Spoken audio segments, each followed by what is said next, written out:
Сафет Сулејман од Шутео Ризари е татко на 8 деца, но според државата тој има само 5. 3 од нив немаат никакви лични документи, односно тие се фантоми, лица без идентитет, без доказ дека се родени и живеат во Македонија. Значи, децата ми учат у школа како се родени децата, значи ги имам документација од вакцината, значи тие се родени и домашни услови. Може да гледате од вакцините како се родени на трите деца. Имам значи документи од свидетелство школа што му учили децата. Значи документи такви имаат, меѓутоа немаат извод. Да, значи немаат извод дечината. Овој проблем на семејството Сулејман има подолга историја. Неговата сопруга е родена во 1975 година во Кавадарци, но нејзините родители ја запишале во книгата на родени дури 10 години подоцна, во 1985 година. Кога го родила првиот син во домашни услови, никако не можела да докаже дека е негова мајка, затоа што според податоците кои се запишани во незината лична карта, тие се разлика само 9 години. И така дошло и второто па третото дете, и ниту едно од нив од раѓање нема никаков личен документ. Следните 5 деца се родени во болница и тие веднаш се впишани во матичната книга на родени. Семејството Сулејман е едно од многуте кои дома чуваат фантоми. Според пресметките на институциите, бројката на овие луѓе не е поголема од 300, но според невладините организации, кои секојдневно се меѓу нив, е дека нивниот број е поголем за 10, па дури и 20 пати. Според невладините организации од 3 до 5000, а според тврдењето на Народниот правобранител, на омбудсманот, на една од собраниските комисии, беше дека таа бројка од 5000 е уште поголема. Тврдењето на државните институции, поточно на Министерството за внатрешни работи во 2000, ако не се лажам, 12 година, беше дека бројката е околу 300 и не е повеќе од 300. Овој проблем датира од независноста на Македонија, кога државата одреди временска рамка од 1 година, за да можат сите нејзини жители да аплицираат за македонско државјанство. Со ова на лицата без државјанство, кои што подолг период живеат во Македонија, им се даде можност да се стекнат со македонско државјанство. Меѓутоа, ниту една од овие правни мерки во целост не го реши статусот на така наречената затекната група граѓани. Како резултат на овој нерегулиран статус, започнувајќи од 2005 година па наваму, се појави феноменот на така наречените правно невидливи лица, што денес резултира со 3 генерацијски проблем. Овие лица се наследство од претходниот систем, заради нивната неукост или заради различни околности, не се пријавиле дека воопшто се родени. А ако мајката нема лична документација заради X причини, една од тие причини е заради тоа што е родена дома, па родителите не го пријавиле, без разлика што нејзините деца се раѓаат во здравствена институција и полесен начинот на нивно пријавување, меѓутоа повторно мора да се реши прво проблемот на таа мајка, за да го реши проблемот на нејзините деца, па и на нејзините внуци. И тоа така ви останува генерацијски. Проблемот почна институционално да се третира пред десетина години на иницијатива на невладините организации. Тие алармираат дека официјалните бројки на институциите не се точни, туку дека низ Македонија има многу фантоми. Амбрела е само една од граѓанските организации која досега со нејзина помош успела да обезбеди доказ за раѓање и потекло и да им извади документи на околу 3000 лица.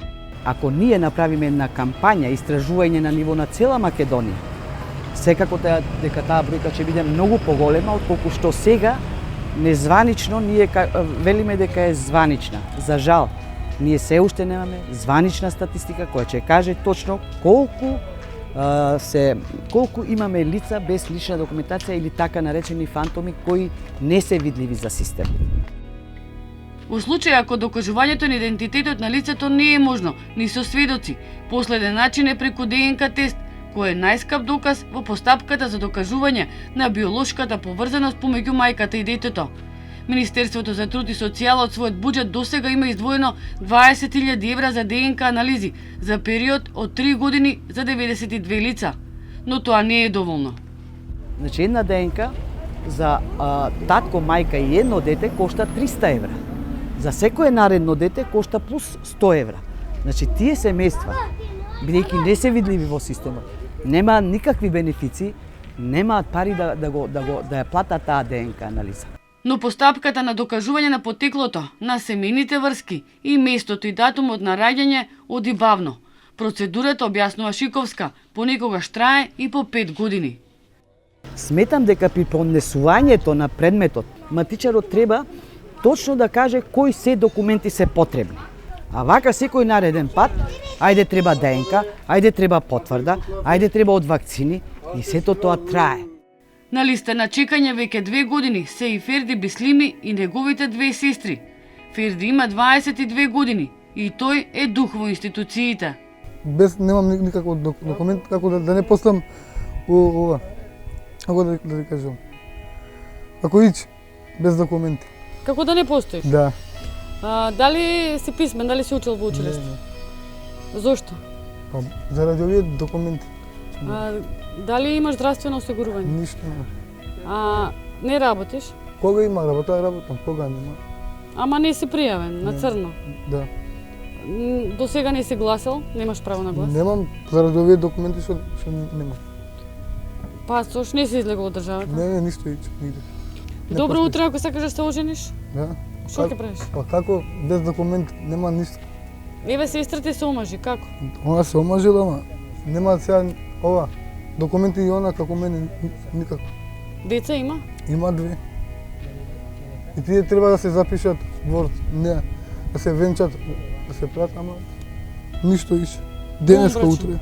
Да. Денеска утре. 2 години. Уште го нема нигде. Знаеш како викат, обечување, а лудо радување. Има повеќе причини поради кои има лица без идентитет, а кога нема да се почне од почеток, односно детето нема да биде заведено во системот, тогаш се е потешко. Со сигурност можам да кажам дека една од најголемите дискриминации кои може да му се случи на едно дете е да биде фантом, невидливо за државата, затоа што со него може да се тргува, да исчезне, да се проституира, да му се земат органи и едноставно не може да оствари ниту едно елементарно право, ниту право на заштита, на образование, здрав и сигурен, безбеден живот и правилен раст и развој на детето. Поразително е за државата, за општеството, за секој граѓанин фактот што има случаи кога едно дете се родило и починало, а како никогаш да не постоело. 5-годишно девојче се роди без идентитет и почина без идентитет. И едно 14-годишно момче, ова момче од тетово фактички почина од карцином и од ненавремен третман затоа што детето немаше здравствено осигурување, а требаше да се лекува. А девојчето беше како несреќен случај и така. А кој одговара? Кој одговара? Кој да одговара? Кого да превземеме на одговорност? Но има и случаи во кои невидливите вршат кривични дела. Документ за идентификација е првото нешто што се бара доколку некој падне во рацете на полицијата. Кога ќе те фаќа некоја алфа полиција без разлика, што ти барат црно на бело. Немаш, за џабе ќе ме преверат тука у станица, ќе си јадам чуток за без везе. И ти им викаш јас немам документи. Немам. И тие што ти викаат? Ништо, се уште што чекаш да правиш. Во такви случаи без лични документи и покрај тоа што не се во системот и не може да се идентификуваат, судовите експресно реагираат. Таков е случајот со најстариот син на Сафет Сулейман, 22 годишниот Судахан, кој во 2013 година е осуден на казна затвор од 10 години за криумчарење на мигранти. Јас се чудам како може да го преведат, да го затворат детено, кога нема никакво документ, значи нема идентитет и извод, документ сакам да кажам. Бидејќи немаат доказ дека Судахан е нивни син, родителите немаат ни дозвола да го посетат во затворот. Не го виделе веќе 2 години. Значи бев и неколку пати, значи ми вратиле. А зошто не ви дозволува да кога е веќе осуден внатре, зошто вас вие имате документи, така? Имаме пребидејќи ме барат извод од таму од детено. Вика мора да носиш извод. И ја му кажам таму во капијата, викам како може да го затворите кога нема документи детено. Тоа е вик. Невладините апелираат државата да го реши овој проблем што побрзо. Оти во Македонија не само што не се намалува нивниот број, напротив, тој секоја година е се поголем. Овој проблем неколку години наназад се провлекува низ извештаите за напредокот на Република Македонија во евроинтеграциите. Неколку години сме ние критикувани дека овој проблем државата не го решава. Според Змијанац од Мегјаши, доколку државата има желба да го реши овој проблем, потребно е нивно системско вклучување преку ДНК анализа и евидентирање на сите деца од страна на центрите за социјална работа и локалната самоуправа. Нашиот предлог е државата да го отвори буџетот и кесето, да ги вклучи овие деца во градинка уште од рани години, затоа што едно дете вклучено на време во предучилишно образование, значи едно дете помалку чиј труд ќе биде злоупотребен и ќе биде на улица. Во 2014 година во Министерството за социјала е формирано координативно тело за решавање на статусот на лицата без документи, но според невладините организации ефектите се незадоволителни. Македонија со координативни тела и со стратегија е преполна. Меѓутоа, што аер народски кажано, што фајде од тоа, точно и сега ако некого прашате од тоа координативно тело, да, точно е дека се решени, не знам, 10, 20, 30 или 50 случаеви на лица без лична документација. Меѓутоа, што е со останатите 2950, ако ја земеме бројката од 3000. Еден од предлозите е според примерот од други земји, да се направи посебна матична книга за овие лица, за да се знае кои се и колку се, што е подобро, отколку да бидат надвор од системот, а потоа, како што еден по еден ќе се решаваат случаите, да се префрлаат во редовните матични книги.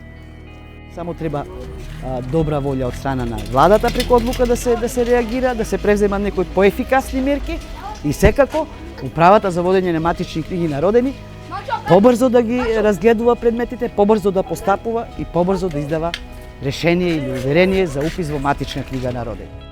Додека изработувавме оваа сторија, податоци добивме од МВР, Народниот правобранител, многу невладини организации, но не успеавме да добиеме никаков одговор од Министерството за труд и социјала.